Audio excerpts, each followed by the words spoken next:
আগামী রমজানের আগেই হতে পারে জাতীয় নির্বাচন। বিএনপির ভারপ্রাপ্ত চেয়ারম্যান তারেক রহমানের সাথে অন্তর্বর্তী সরকারের প্রধান উপদেষ্টা অধ্যাপক ডক্টর মোহাম্মদ ইউনূসের বৈঠকে উঠে এসেছে এমন তথ্য। তবে বৈঠকটি ইতিবাচক হিসেবে দেখলেও তা দেশে হওয়া উচিত ছিল বলে মন্তব্য করেছেন রাজনীতিবিদরা।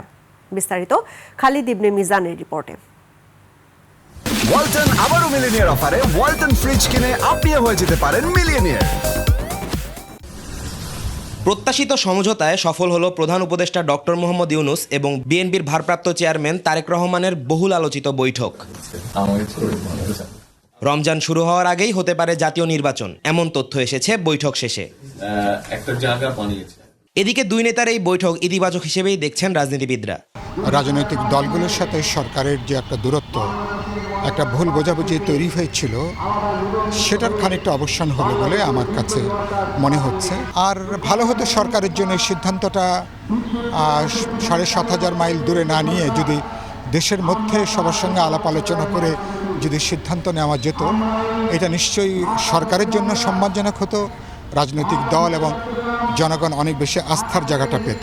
বৈঠকটা নিঃসন্দেহে এই যে রাজনৈতিক দলগুলোর সাথে সমন্বয় এবং বোঝাপড়ার যে কাজ, সেই কাজকে একটা অংশ এবং সেটাকে নিশ্চয়ই ইতিবাচকভাবে প্রভাবিত করবে।